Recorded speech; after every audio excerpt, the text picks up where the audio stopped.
It cracks me up when I hear political candidates, pundits, or everyday folk say, we need to return to the glory days where traditional values reigned.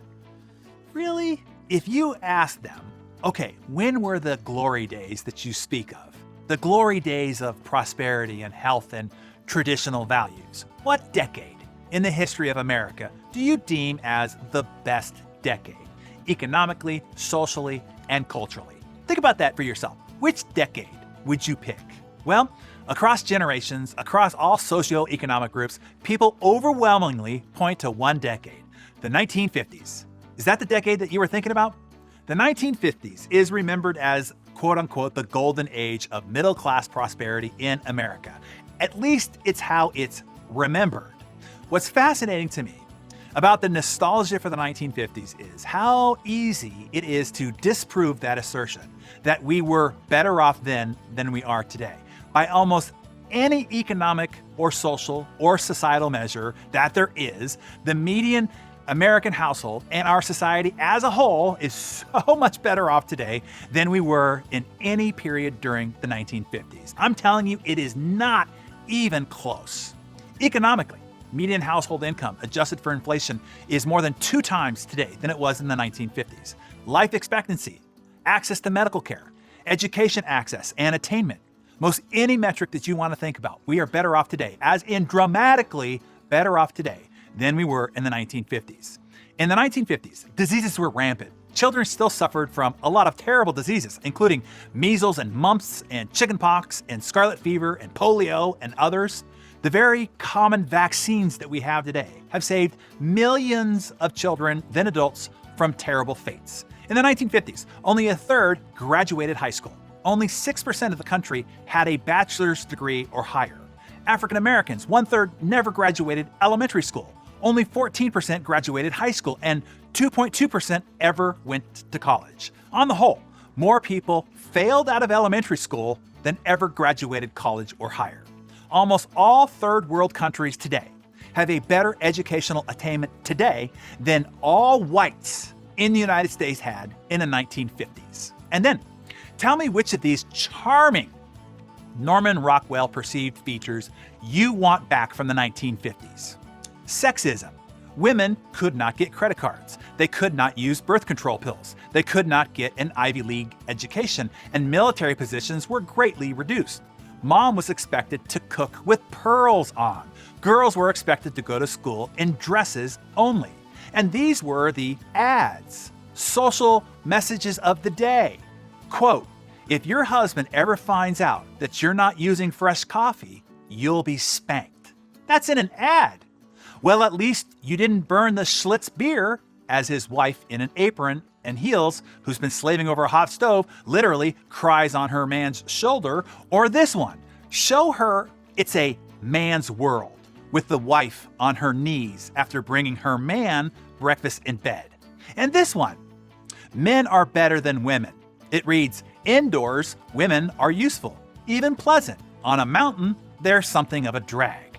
Don't go hauling him up a mountain as his wife dangles from a rope just to show off your Drummond climbing sweater.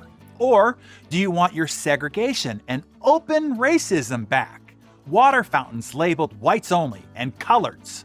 Signs on restaurants above the doors, no coloreds. Businesses that will only do business with whites only.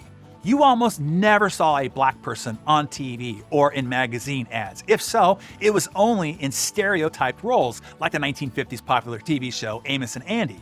Here is an ad for Jell-O, where it is written, Mammy sent this over, spelled in Ebonics, in the ad. Or this Maxwell House ad that reads, golly, Miss Maria, folks just can't help having a friendly feeling for this dear Heath coffee.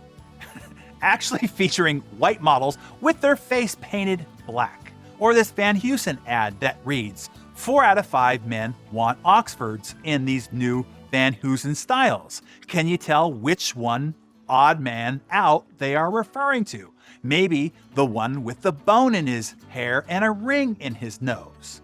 All these ads are from your glory days of the 1950s, by the way. Oh, and let's not forget, Doctors were featured in and recommending cigarettes. Most every adult smoked cigarettes in the 1950s, and the sidewalks and gutters were full of cigarette butts. Never mind the other inconveniences of black and white TVs with only 4 channels. Most houses had no showers, only bathtubs, and usually only one bathroom in the house.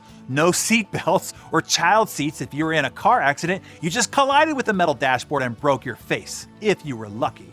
If you were unlucky, you were impaled on the snapped-off steering column and got a free ride to the morgue. McCarthyism was spreading conspiracy and anti-Semitism, ruining many people's careers through accusations, innuendos, and often false assertions. We marginalized the disabled, we lobotomized the depressed, and homophobia was rampant. Kids were taught to duck and cover under their desks in case of a nuclear bomb hit their school. And the Korean War killed 12 times more Americans than died on 9/11 and wounded 100,000 more. Oh, and finally, the top marginal tax rate was 91% in the 1950s.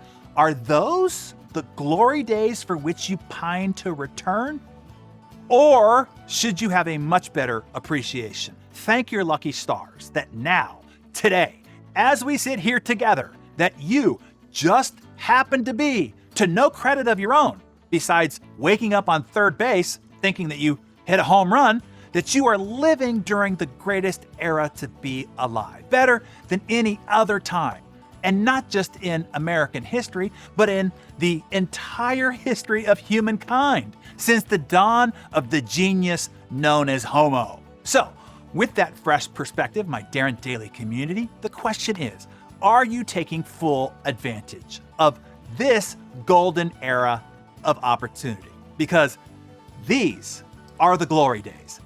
These are the best of times. Now, right here, today. There has never been a better time, and who knows if there ever will be again. A better time than this. Right now, right here, today. Now is the time to take advantage. Now. If you're up for it, write hashtag best time ever in your Darren Daily Journal and in the comments below. And share this important perspective with as many people as you know. Pay this Darren Daily forward to all those within your reach and influence. And I'll see you right back here tomorrow. I have an important follow-up message that I think you're going to want to hear.